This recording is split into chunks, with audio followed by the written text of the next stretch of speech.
Centre culturel arabe au pays de Liège et M. Sader pour les règles logistiques. On remercie également M. Patrick Charvet pour sa présence parmi nous aujourd'hui. Alors, comment ça va se dérouler? Je vais vous dire un petit mot concernant le comité de vigilance pour ceux qui ne connaissent pas encore, les CVDT. Ensuite, je donnerai la parole à Stan, qui va remplacer Céline pour expliquer un petit peu l'activité au Forum social mondial 2016, en août à Montréal. Après, normalement, je vais céder la parole au modérateur Hassan Hussein qui a un petit peu de retard et à M. Patrick Charvet. Oui, vas-y, on a commencé déjà.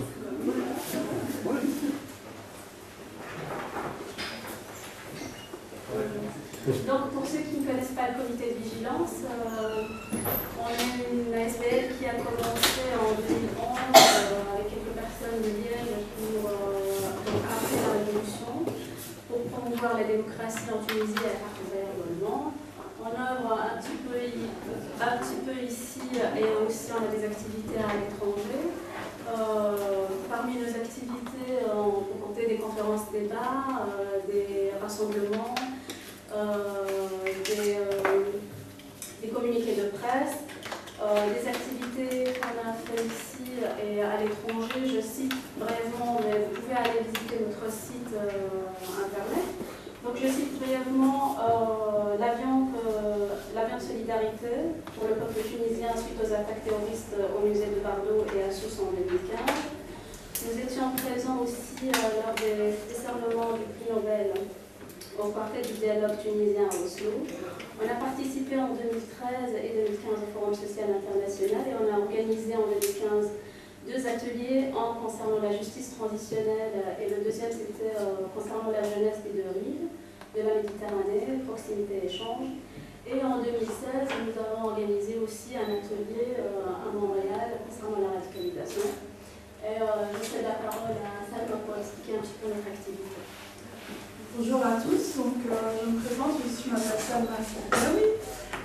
Je suis belgo-tunisienne et je suis avocate de profession. Alors, j'ai effectivement participé à ce forum social mondial qui s'est tenu cette année à Montréal, au Canada.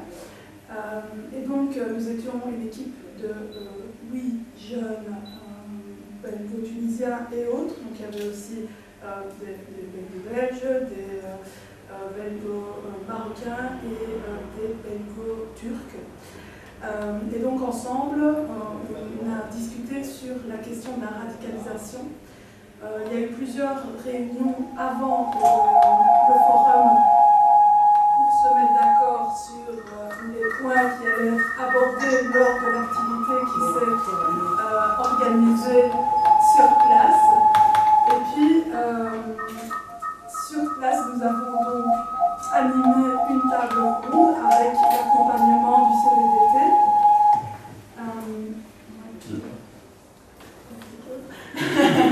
La technologie n'est pas pour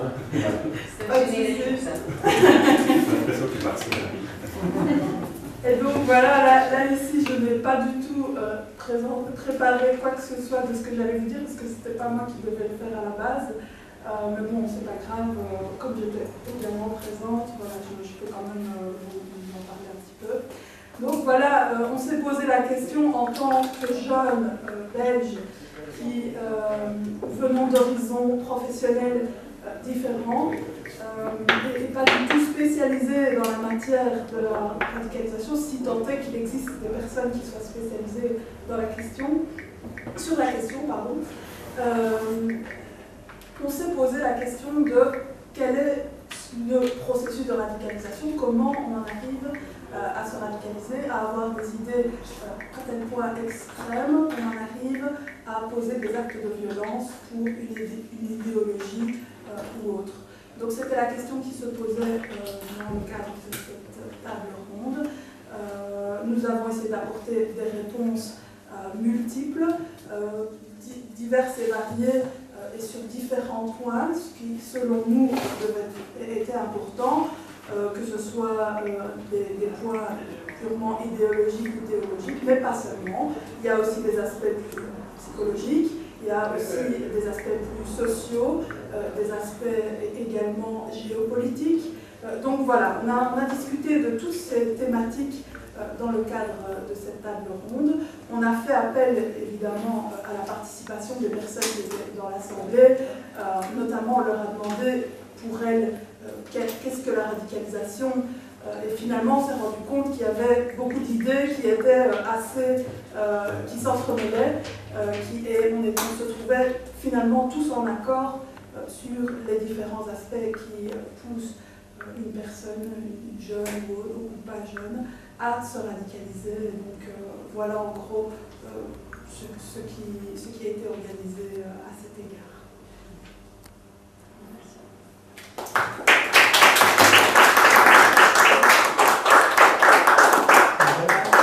En l'absence du modérateur, pour le moment, est-ce que je vais vous présenter en attendant, parce que, voilà. Vous pouvez me corriger, on va arrêter. Donc, M. Patrick Charlier est le co-directeur du Centre pour l'égalité des chances et la lutte contre le racisme en Belgique. Il est devenu UNIA depuis février 2016. Depuis son arrivée au centre en 2001, il a assuré différentes fonctions, la dernière étant celle de coordinateur de département en discrimination.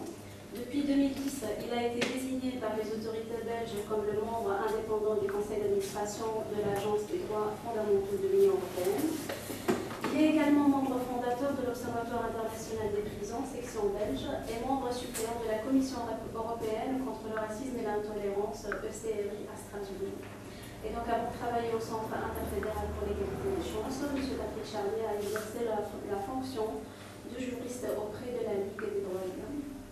Est-ce que c'est bien correct? C'est bien correct. Voilà. Donc, je vais vous céder la parole. Merci. Et je vais m'automodérer. ça ira. Merci. Et alors, puisque vous avez parlé belgo-tunisien, belgo-belge, belgo-marocain, moi, je suis belgo-suédois. Voilà, comme ça on est aussi. Ça, on va voir un peu plus dans le nord. Je pensais faire un exposé en 5 temps. D'abord, peut-être brièvement vous présenter ce qu'est UNIA, donc l'organisation que je représente aujourd'hui, faire un bref aperçu des législations antidiscrimination. Je ne vais pas faire un cours de droit, mais enfin dire quels sont les actes qui sont interdits par la loi, parce que c'est quand même ça que nous travaillons. Je vais ensuite aborder la question strictement du racisme. Qu'est-ce que sont les discriminations raciales? Qu'est-ce qu'on a comme réalité? Quelle est la réalité des racismes, des formes de racisme? Avoir le même type d'analyse sur l'islamophobie, puisque c'était le thème, la racisme et l'islamophobie. Et je terminerai par le lien avec radicalisation, mesures anti-radicalisation, mesures anti-terrorisme. Je pense que c'était l'objet de lié avec racisme et islamophobie. Donc comme ça, vous voyez un petit peu le cadre dans lequel je vais intervenir. Alors, UNIA, effectivement, c'est le nom que nous avons adopté parce que le nom officiel de l'institution, c'est le Centre interfédéral pour l'égalité des chances, la lutte contre le racisme et les discriminations. Et donc UNIA, c'est un tout petit peu plus court. Si je dois citer le nom complet d'UNIA ici, je passe la moitié de la soirée. Plus de ça, c'est pas la même chose entre les langues, etc. Donc unia.be, c'est facile, et c'est comme ça, c'est une des raisons pour lesquelles on a changé de nom. UNIA est un service public. C'est important de le dire parce que parfois on nous assimile à la société civile, à des associations, des organisations, des ONG. Non, on est un service public, mais on est indépendant, donc on n'est pas non plus une administration. On n'a pas de ministre de tutelle, et donc on ne reçoit pas de note verte d'un ministre qui nous dit vous pouvez faire ceci ou cela. Nous avons un conseil d'administration, et nous, en tant que direction, et les équipes qui sont derrière nous, on est 2 co-directeurs, on rend compte au conseil d'administration. Service public, ça veut dire qu'on est financé par les pouvoirs publics, et donc on n'a pas de membres. Parfois, il y a des gens qui nous appellent, je voudrais devenir membre chez vous, mais non. On oriente vers d'autres organisations, associations qui ont besoin de membres, de bénévoles, de militants, de personnes engagées. On est aussi interfédéral, et ça c'est depuis 2 ans. Interfédéral, ça veut dire qu'on est le résultat d'un accord de coopération. Donc c'est le texte qui nous fonde, c'est une loi qui est en fait passée dans 6 parlements différents, même dans 12. laisse de côté, mais les 6 principaux parlements. Et donc c'est ça qui va fonder notre mandat. Pourquoi? Parce qu'il y a des directives européennes contre les discriminations.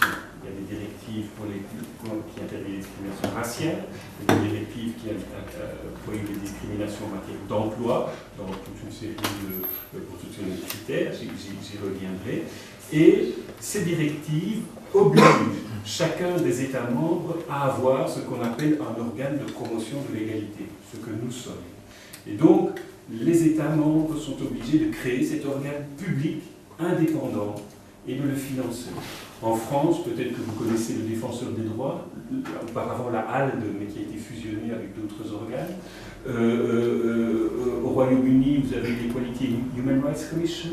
Aux Pays-Bas, la Commissie Recht van de Mens. Et donc, chacun des États membres, il y a au moins un organe de promotion de l'égalité. En Belgique, il y en a 2.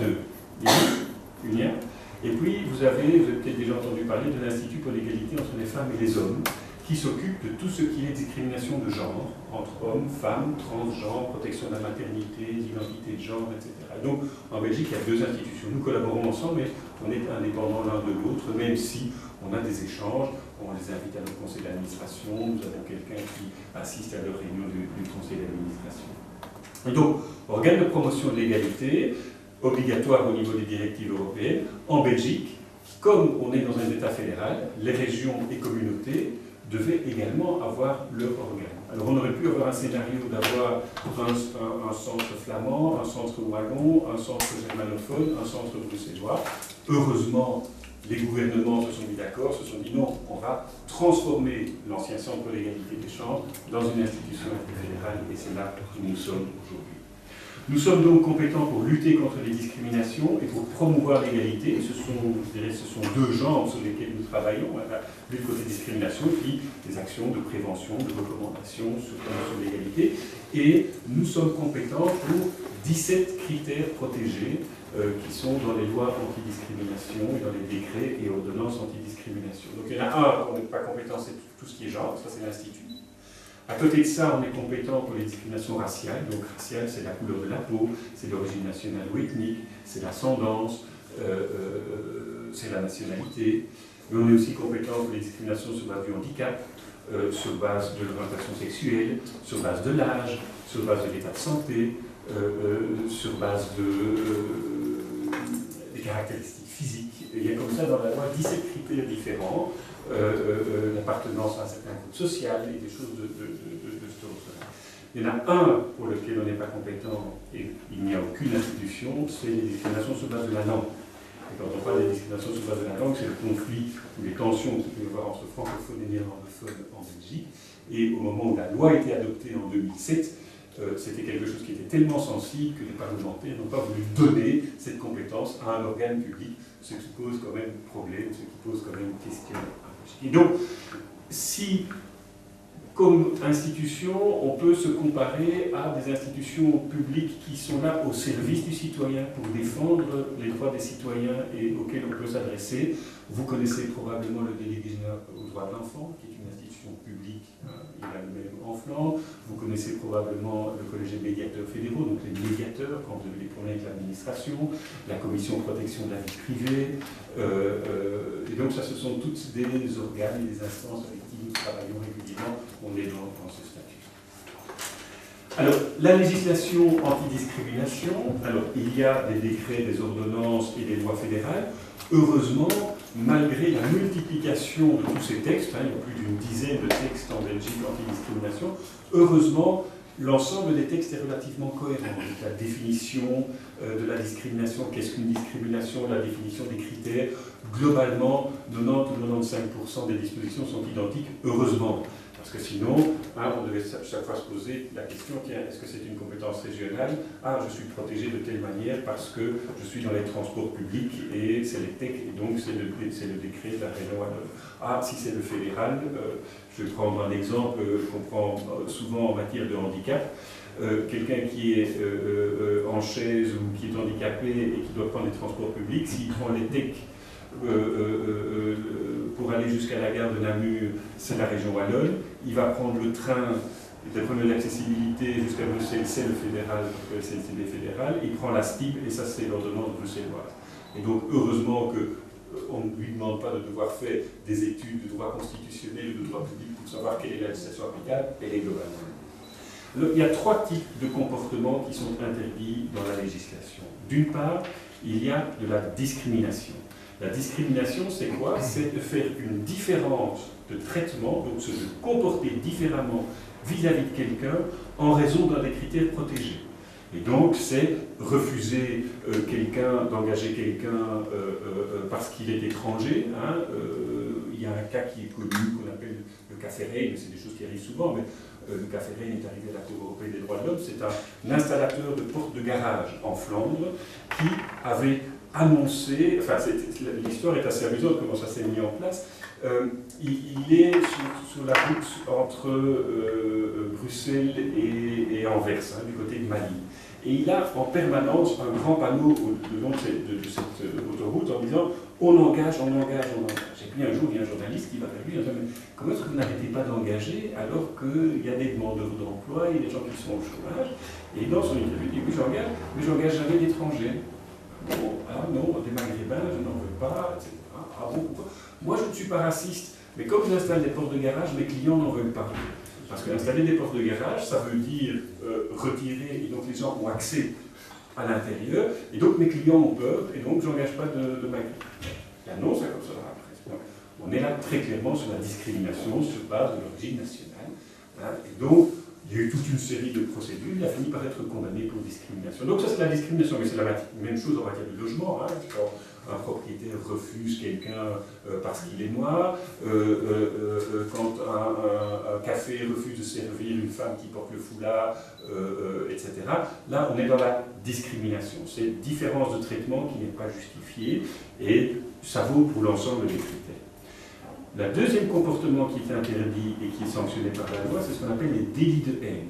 Et là, on est dans le droit pénal, c'est-à-dire qu'il y a une infraction pénale, du harcèlement, des coups et blessures, des menaces, voire des meurtres, des assassinats, etc., qui sont motivés par ce qu'on appelle un mobile abject, c'est-à-dire le mépris, l'hostilité vis-à-vis de quelqu'un en raison d'un des critères. Ici, à Liège, on a connu le cas qui était très médiatisé d'Issam Jarfi. C'est un meurtre à caractère discriminatoire parce qu'il était homosexuel. Il a été pris et il a été tué. Il y en a eu un juste avant, l'affaire Kotnik également. Et d'autres cas de délit de haine, les plus graves, ça arrive, et donc il faut être vigilant, mais heureusement ce n'est pas toutes les années, mais vous vous souvenez de Hans van Temsch, ce jeune qui était acheté une arme et qui était en Anvers, tuer des gens d'origine étrangère, une femme noire, une femme avec un foulard, et puis un bébé qui était gardé par la femme. Et donc là, on est dans le délit de haine. Mais c'est des infractions pénales, hein, coups et blessures, harcèlement, menaces et des choses comme ça. Et si il y a ce mobile abject, la peine est aggravée. Donc on appelle ça une circonstance aggravante, et donc ça c'est visé dans les législations anti-discrimination. Le troisième type de comportement qui est interdit dans la législation, c'est ce qu'on appelle les discours de haine. Et donc là, c'est les paroles, c'est l'incitation à la haine, à la violence ou à la discrimination.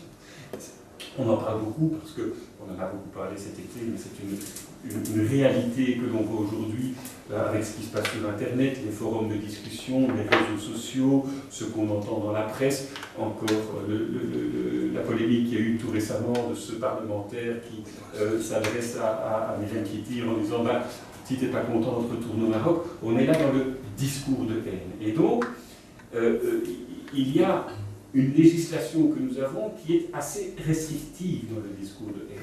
Avant d'être condamné pour de l'incitation à la haine, il faut aller très loin dans le discours.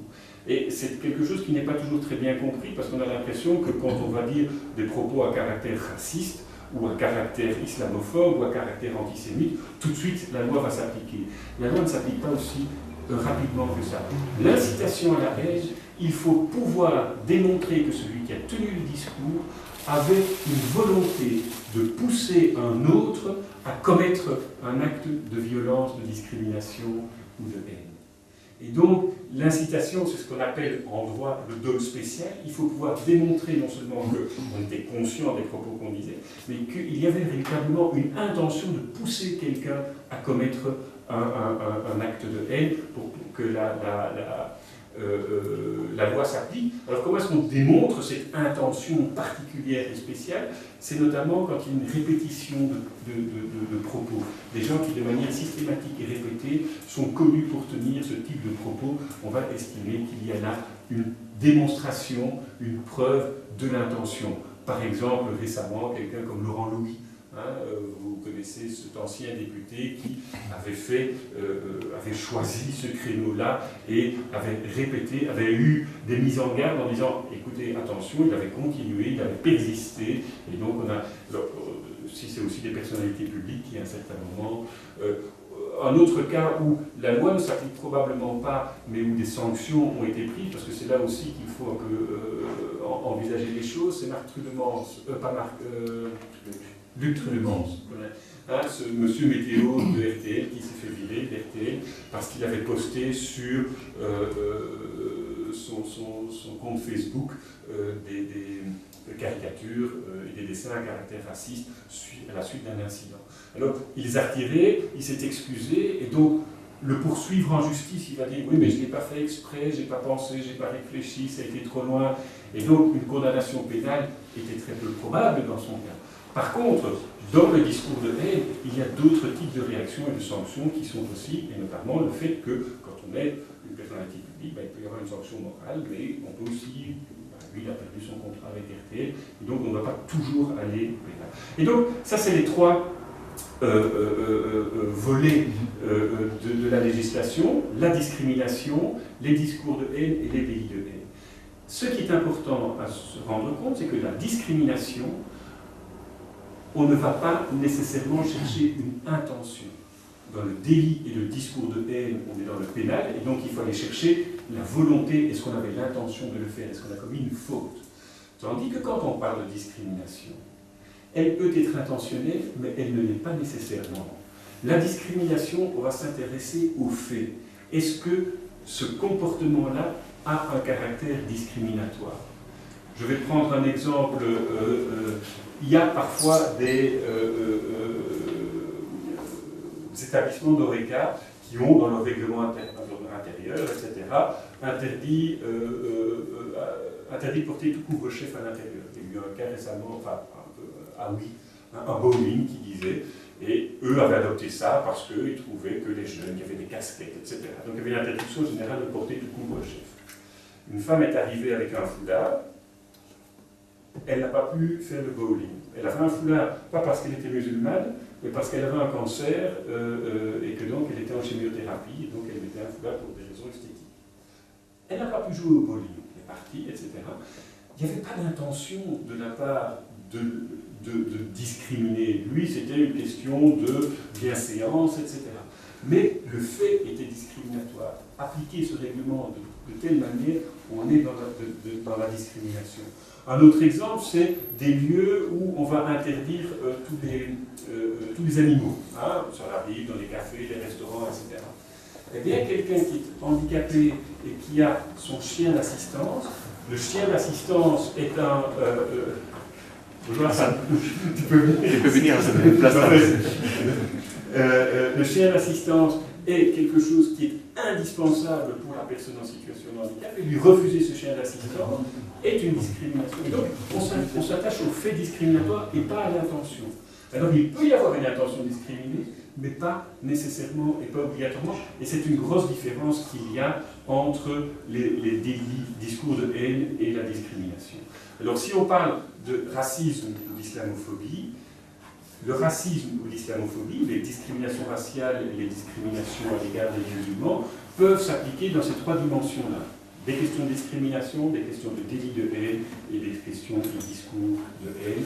Il y a ces trois réalités-là, sachant qu'en fonction de ce qu'on approche, il y a des choses qui sont plus prégnantes. Par exemple, si on va parler d'islamophobie, on a beaucoup de contentieux sur les discours de haine. On a de la discrimination, relativement peu de délits de haine, quelques-uns. hein, des personnes qui se font agresser, hein, qui se font arracher le foulard, par exemple. On a quelques cas comme ça, mais ce n'est pas les plus grands. Ou alors des mosquées qui sont attaquées ou taguées, des têtes de cochon. Là, on est dans le délit de haine, hein, mais ce n'est pas la plus grande majorité de ce qui se passe, on est surtout dans le discours. Alors, la question du racisme, alors le racisme est un mot qui est un peu un mot valise, et parfois on parle du racisme anti-jeune, du racisme anti-homo, etc. Et donc on va joindre, on assimile racisme à discrimination. Je pense qu'il est important de revenir sur qu'est-ce qu'on entend par discrimination raciale, par racisme, etc. On est, au niveau de la législation, sur base des critères qui sont liés à la nationalité, à l'origine nationale ou ethnique, à la couleur de la peau, à la nationalité et à l'ascendance. Donc ça, ce sont les 5 critères qui se trouvent dans la loi contre le racisme. Ça se traduit par, on peut, et UNIA a publié un focus particulier sur la question du racisme il y a 3 ans en essayant d'aller un tout petit peu plus loin, parce que le racisme peut se traduire par exemple par une forme d'afrophobie. Des personnes de couleur noire ne font pas face au même type de discrimination que d'autres. Il y a l'antisémitisme est une forme de racisme qui s'exprime de manière tout à fait spécifique. Les Roms et les gens du voyage font l'objet de préjugés, de stéréotypes, de discrimination ou de discours de haine aussi qui sont spécifiques. Alors on peut mettre l'islamophobie dedans, mais j'y reviendrai, c'est la suite. Il y a la question de la xénophobie, donc ce qui vise spécifiquement les étrangers, les demandeurs d'asile, les réfugiés, et on a vu par exemple l'année passée que avec la crise européenne et l'arrivée importante de demandeurs d'asile en provenance de Syrie, mais parfois de plus loin aussi, d'Afghanistan, etc., on a vu une augmentation, et on l'a constaté chez nous, du nombre de signalements et de dossiers liés à de la xénophobie avec des propos d'abord, mais parfois aussi des actes, heureusement de matière limitée en Belgique, mais il y a quand même des centres pour réfugiés qui ont fait l'objet de menaces à certains moments, et là on est dans la xénophobie. Donc, sous ce chapeau, il y a des réalités qui sont différentes. Alors, la question du racisme en tant que tel, il y a aussi, ou de la discrimination, il y a évidemment des comportements individuels, des personnes qui ne vont pas avoir un emploi parce qu'ils sont de telle origine. On a un autre cas, hein, j'illustre comme ça de quelques cas qu'on a eus, hein, il faut se méfier comme de la peste des emails. Il y a quelqu'un qui était candidat dans une entreprise pour travailler dans la sécurité, d'origine turque, et il reçoit un message très poli de la secrétaire qui dit « Ah non, on a bien sûr une candidature, mais désolé, il n'y a personne il n'y a pas de poste qui correspond à votre profil actuellement dans notre entreprise. » Là, c'est qu'il y avait tout l'historique en dessous et les échanges internes. Et dans les échanges internes, il y avait le patron qui avait dit à la secrétaire « Bon, celui-là, tu le renvoies à un Turc qui travaille dans la sécurité, on n'a quand même jamais vu ça. » Hein, on a eu un autre cas, ça arrive souvent dans des questions de mail comme ça, une réponse très polie, et en dessous, une femme qui se présentait « Ah, on a déjà une Samira dans la boîte, c'est assez, on n'a pas besoin de deux. » Et donc, voilà. Donc, mais là, on est vraiment dans la discrimination très claire, et celle-là, elle est intentionnelle. Mais on est dans des dynamiques individuelles. Mais la discrimination, il y a aussi un volet de discrimination structurelle. C'est notre organisation de la société qui a tendance, dans sa manière de s'organiser, que ce soit au niveau de l'entreprise, mais au niveau, je dirais, de la concertation sociale, etc., à avoir des règles qui vont reproduire ces inégalités et qui ne vont pas permettre à des groupes qui sont, on va dire dans des groupes cibles, dans des groupes minoritaires, à avoir accès de la même manière à certains droits, à un emploi, à l'enseignement, etc. Alors on travaille pour le moment au niveau d'UNIA à un baromètre de la diversité en matière d'enseignement, parce qu'on sait, et on essaie de détecter, de voir quels sont les mécanismes qui font qu'il y a de la relégation en fonction de son origine, mais c'est la même chose aussi en fonction de son statut social. On va être relégué vers des filières qui sont moins réputées, moins qualifiantes. Alors là, on peut se poser la question aussi, qu'est-ce qui fait qu'il y a des filières qui sont plus ou moins... Et puis, on va se retrouver avec des diplômes, un papier qui va avoir moins de valeur et on va avoir plus de difficultés. Un autre mécanisme structurel sur lequel on a travaillé, alors ça paraît quelque chose d'un peu anecdotique, mais ce ne l'est pas, c'est la manière dont on a en Belgique, et c'est pas comme ça partout, la police et la justice, et on préfère ne pas le faire, on notifie, on demande le retrait. En général, quand il s'agit d'organes de presse de ce type-là, enfin les grands organes de presse, Meuse, RTBF, Soir, Libre, etc., ils le retirent. En 90 à 95% des cas, ils le retirent. Et on s'en satisfait. On ne va pas les coups. Mais ça reste une difficulté, ça reste un problème. C'est vrai qu'il y a des choix éditoriaux qui sont faits. On va orienter les discussions. Maintenant, si on veut être tout à fait honnête, et moi ça m'a posé beaucoup de questions cette semaine sur le site internet du Soir, justement sur la question des médias et comment réagir. Et sur internet, j'ai publié une carte blanche au nom du mien. On pouvait s'y attendre, mais ça a provoqué des discussions les plus extrêmes, les plus racistes en dessous. Alors qu'est-ce que je dois faire? Je ne dois rien faire pour éviter que? Ou est-ce que je dis vous publiez la carte blanche mais vous n'ouvrez pas au débat en dessous, ce qui pose quand même aussi question. Voilà, mais bon,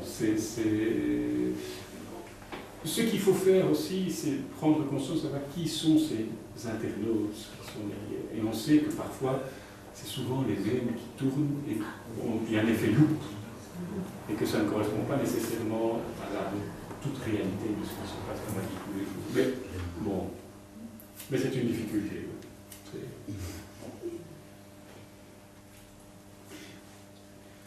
Pardon, je voudrais simplement une question à M. Charrier.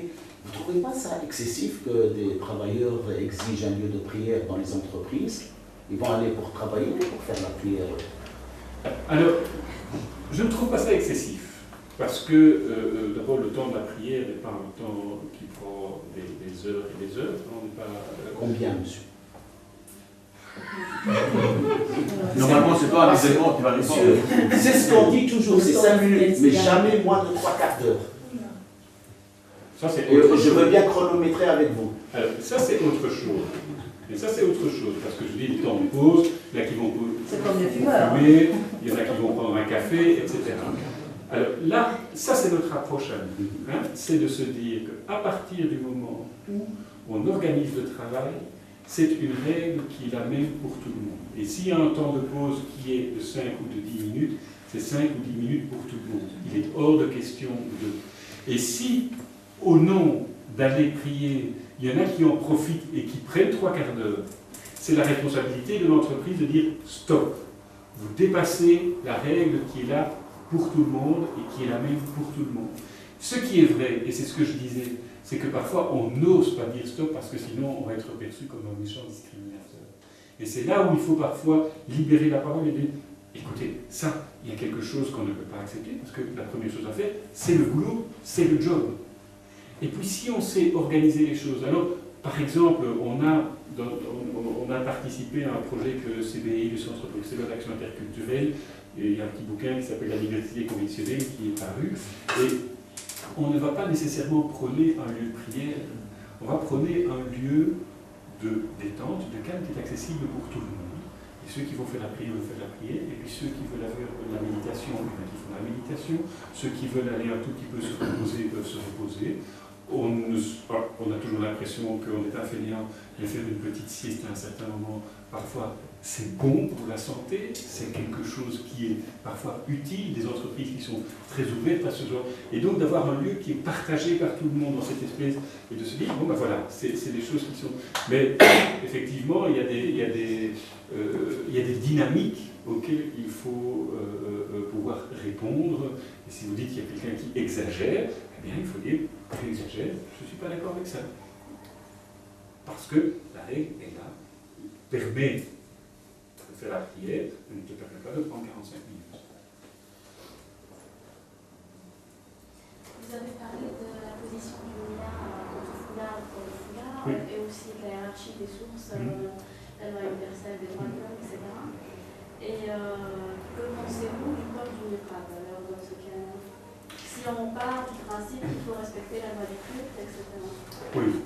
Alors, La liberté du culte. la liberté de culte. Alors, je pense que la question du niqab, de la burqa, enfin du voile intégral, etc., je trouve tout d'abord que la loi belge qui a été adoptée, sur le plan strictement légistique, est extrêmement mauvaise.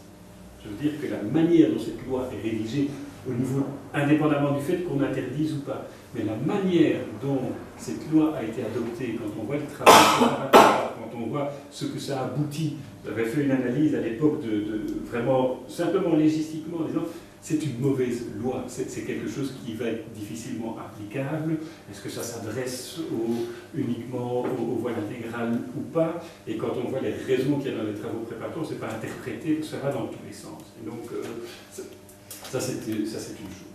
Ma position là-dessus, c'est de se dire que le voile intégral pose une question par rapport au contact et à l'égalité dans la relation sociale. Ce n'est pas l'égalité homme-femme.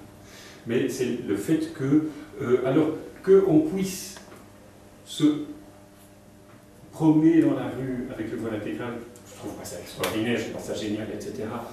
Mais bon, si des personnes le veulent. Mais à partir du moment où elles entrent en relation avec quelqu'un, que ce soit dans un commerce, que ce soit dans une école, dans une administration, etc., au nom de pouvoir avoir ce regard et de pouvoir comprendre, il y a beaucoup de choses qui passent à travers le regard, à travers dans le non-verbal, on se met dans une position d'inégalité et presque de supériorité quand on se cache et qu'on voit l'autre. Et je pense que là, ça pose une question et que ça mérite d'être réglementé. La dernière chose, c'est que je pense que sur le plan sociétal, même si on ne va pas interdire par une loi pénale le port du voile intégral dans la rue, il y a un travail à faire pour éviter que, je veux dire que c'est un travail qui peut être un travail social, qui peut être un travail de proximité, qui peut être d'essayer de comprendre ce qui se passe, etc., plutôt que d'avoir une loi pénale. Parce qu'aujourd'hui, c'est quoi? On se porte, hop, on a une amende, et si on ne paye pas l'amende, on va en prison. Ce qui était tout à fait paradoxal dans les travaux préparatoires, c'est que il y a des parlementaires qui ont dit le voile intégral, c'est une prison pour la femme, et donc celle qui le porte, elle va aller en prison. Il y avait comme ça un raccourci. Et donc, dans les arguments qui étaient avancés, il n'y avait pas de cohérence. Maintenant, voilà, je pense que c'était un peu ma position par rapport à la question du voile intégral. C'est pas une pratique que je souhaite et que je trouve inclusive et que je trouve participative, etc. Mais est-ce que c'est une raison pour l'interdire dans la rue comme telle? Voilà, une petite réflexion. Il y a quelques jours, on a tué un athée en Arabie Saoudite. On les appelle comment ces gens-là? Athéphobie ou je ne sais pas le nom de ça? Alors on parle de christianophobie, on parle de... si on tue quelqu'un parce qu'il n'a pas de religion, et que Dieu n'existe pas, etc., c'est un crime de haine.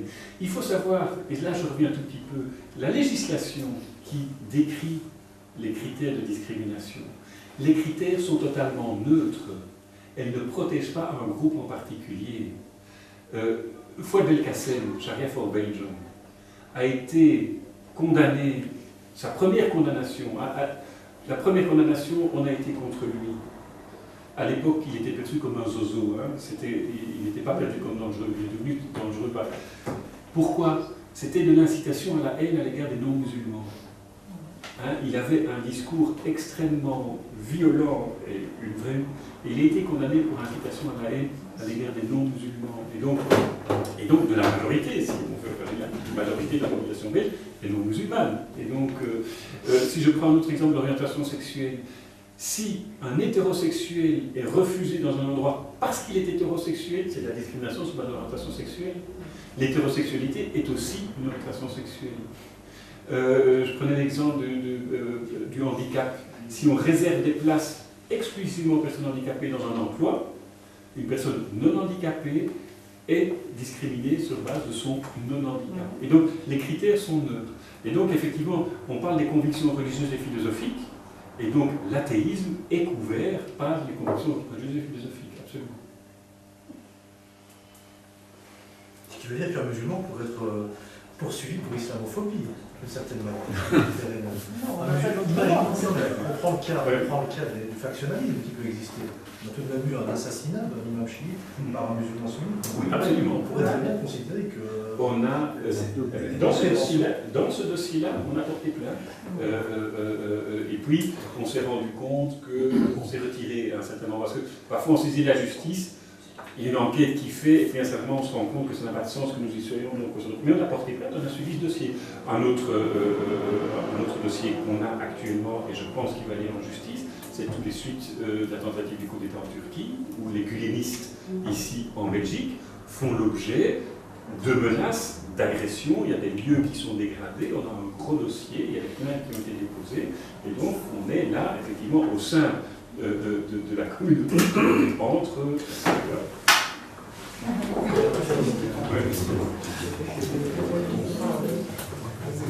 C'est la musique qui va Une dernière question, si vous voulez. Vous savez, une des causes de la radicalisation des jeunes, c'est que dans notre pays ici, en Belgique, depuis des années, on permet la limitation dans la formation des imams, bien dans la désignation des imams, à des consulats et aussi à l'Arabie Saoudite, par exemple le centre islamique à Bruxelles. Nous avons dénoncé à plusieurs reprises cela depuis 20 ans ou 15 ans, vous vous rappelez un peu de cela, et jusqu'à arrive aujourd'hui. Et jusqu'ici, malgré tout ce qui s'est passé, il n'y a pas encore une décision ou une réflexion sérieuse qui peut aboutir à une législation qui organise la formation des imams, qui rompt complètement les relations avec l'intervention des amicales, des ambassades, c'est-à-dire dans ce genre de choses. Quelle est la position du Centre pour l'égalisation concernant? Parce que ça, c'est une décision structurelle. Alors dire qu'on n'a rien fait, c'est pas tout à fait vrai, parce qu'il y a eu la commission Marcourt, je ne sais pas si vous le connaissez, mais donc le ministre Marcourt a mis en place une commission qui touche à la fois la question de la formation, pas seulement des imams mais des élites musulmanes, mais aussi la question des émissions concédées. Et donc, je ne connais pas les développements récents, mais il y a une volonté très claire du ministre Marcourt et du gouvernement wallon d'aller plus avant dans la mise en place d'un... c'est tout. Je suis des collègues voilà, d'un institut qui vise justement à répondre à ça. Tu es en discute puisque tu as suivi ça C'est une commission qui s'est réunie, comme ça a été dit, et actuellement le schéma qui est sur la table et qui a été soumis pour avis au Conseil d'État, c'est de mettre en place un institut relatif à l'étude de l'islam au sein de l'ARES, l'Académie pour la recherche et l'enseignement supérieur, qui chapeaute, qui est l'institution, l'agence qui chapeaute tout l'enseignement de la communauté française. Une difficulté, c'est qu'il ne s'agit pas pour l'État de définir lui-même le contenu des enseignements, il lui-même d'assurer la formation du culte. C'est une prérogative qui appartient au culte lui-même. Néanmoins, ce que le pouvoir public souhaite, c'est d'offrir dans les établissements qu'il gère et dans l'enseignement qu'il propose des possibilités pour des cadres religieux, en accord avec l'exécutif musulman belgique, de pouvoir suivre des enseignements qui sont déjà proposés. Alors, l'idée, ça va être de créer cet institut. Alors, la question qui se pose, que le Conseil d'État pose, c'est pourquoi un institut pour les musulmans à la période de culte? On voit bien qu'il y a une justification contextuelle, il y a quelque chose qui est absent, il y a une difficulté de prendre en charge en interne la formation. Donc, la discussion est en cours, les textes sont déposés, et à côté de cela, les universités elles-mêmes offrent des cursus. On va commencer avec l'Université libre de Bruxelles, un certificat pour la formation continuée des adultes en matière de sciences sociales au sens large, qui s'intéresse à l'islam et à l'islam, que ce soit l'histoire, la philologie, les sciences, la sociologie, l'anthropologie. Donc ça, on commence ici à la rentrée dans un programme sur 2 sites, sur l'ULB et sur l'ULG. Et à côté de ça, la communauté française prendra en charge une coordination qui va essayer de soutenir tout ce qui se fait dans le secteur public. Donc il y a quand même une réflexion qui est prise. Mais on ne peut pas demander à l'autorité publique, parce que c'est tout à fait contraire à l'esprit de la Constitution, de commencer à aller elle-même dire ce qu'est un imam et ce que doit être le contenu de sa formation. Ça, là, il y a une limite qui est celle de l'autonomie des cultes. Donc voilà où on en est pour le moment. Mais ça n'empêchera jamais, si à un moment donné, des communautés musulmanes veulent se choisir des leaders religieux, de choisir les leaders religieux qu'elles souhaitent, avec tous les risques qui peuvent aller avec. Là où le pouvoir public a une possibilité d'intervention, c'est dans la reconnaissance. C'est dans l'acte de reconnaissance de la communauté locale en question. Et là, je crois qu'on progresse tout doucement. Je crois qu'on tourne en rond, parce que, d'une part, on dit, à l'enseignement officiel, on ne porte pas de foulard, on interdit le voile, et donc on pousse les gens à constituer des écoles musulmanes, comme ça a été fait à Bruxelles. Comme les écoles, oui. Or, on sait que certaines écoles appliquent pratiquement à la lettre l'enseignement saoudien. Ça veut dire qu'on va former des gens, des enfants, pour leur dire, cette dame n'est pas musulmane, il ne faut pas lui tendre. Et je l'ai vu dans des mosquées ici, prônées par des imams. Donc il y a un problème d'ordre public. Comment le résoudre? Oui, être frileux un peu, d'intervenir, etc., je peux comprendre. Mais je crois qu'il faut que le pouvoir public met des balises, interdit. Il y a des écoles qui sont financées par des associations. Et les associations n'ont pas du tout de financement clair. Donc il faut un peu plus de contrôle des origines, d'où ça vient cet argent, et surtout de contrôle, parce que l'enseignement, même confessionnel, même ce qu'on appelle l'enseignement libre, il est lié par un programme. Et il y a des critères, il y a des arrêtés ministériels, etc., qui déterminent le contenu, même pour les écoles chrétiennes, etc. Il faut faire de même. Et il faut contrôler le contenu de ce qu'on fait, de ce qu'on dit dans ces écoles-là. Si je peux me permettre, parce que, d'abord, si je peux me permettre de m'exprimer à titre personnel. Personnellement, j'ai été formé à l'école publique et je suis un chaud partisan de l'école publique. Ça n'empêche que j'étais à l'école publique à une époque où la Constitution était déjà rédigée depuis très très longtemps. Et la Constitution prévoit que l'enseignement est libre. Bon, c'est un principe. L'enseignement il est libre pour les catholiques, les protestants, les anglicans et aussi pour les musulmans. Est-ce que le fait de pousser des musulmans ou des musulmanes à aller vers un enseignement confessionnel musulman est une bonne chose? Moi, je pense que ce serait mieux qu'on garde tout le monde dans l'enseignement public. Et si ça se fait, c'est une liberté. La liberté peut être à géométrie variable. Une fois que cette liberté est exercée, elle ne se fait pas dans un sens anarchique. Il existe aujourd'hui des écoles musulmanes. Il y en existe plusieurs à Bruxelles. Aujourd'hui, il y a des projets d'écoles secondaires musulmanes à Bruxelles. Ces écoles musulmanes, en aucun cas, ne peuvent être des écoles talibanes. Elles sont soumises à un contrôle, à une inspection, à un programme. Et d'ailleurs, elles ne fonctionnent pas. Quand vous regardez un petit peu les écoles qu'il y a à Bruxelles, le problème qui se pose n'est pas un problème de radicalisme dans l'enseignement qui est dispensé là-bas. Le problème est plus un problème social.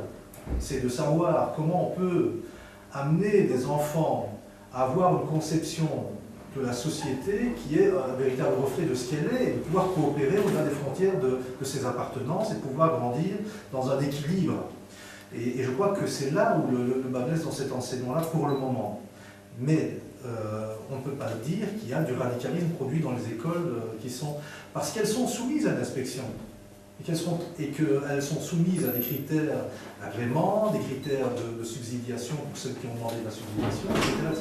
Donc c'est impensable de se dire qu'on va créer. Il faut couper court à cette idée que parce qu'il va y avoir un enseignement libre de confession musulmane, on va avoir quelque chose qui ressemble à des médecins afghans. Ça, c'est pas le cas. Et là, je pense que vous avez pris une mesure aussi. Il n'y a pas des écoles de l'enseignement. C'est sauvage. Oui, c'est sauvage. Ça existe. C'est des écoles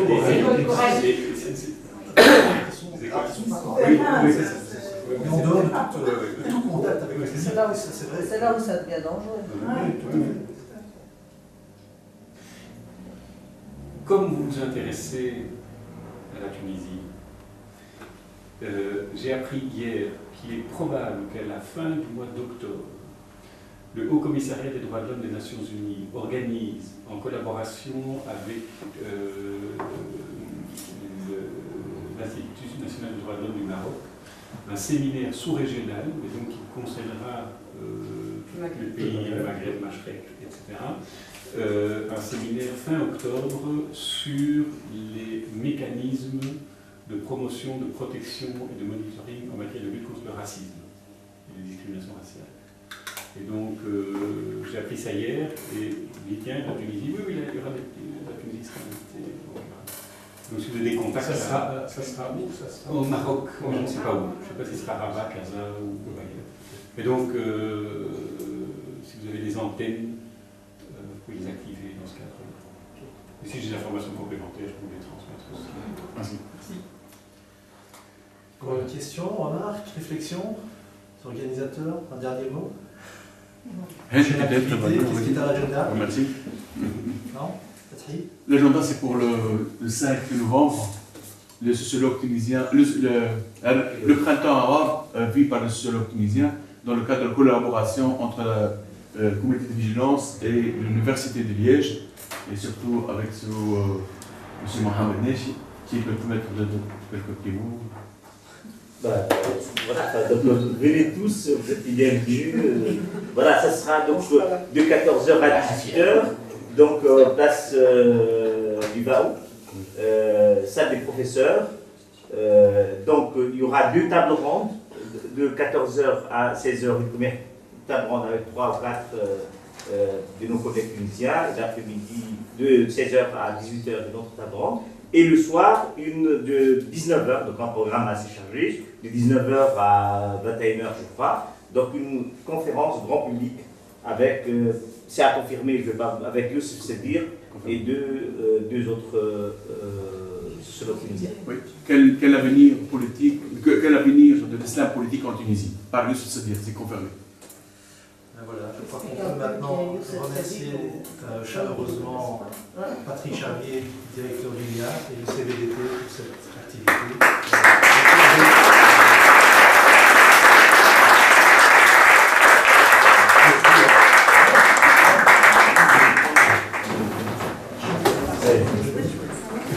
Hey.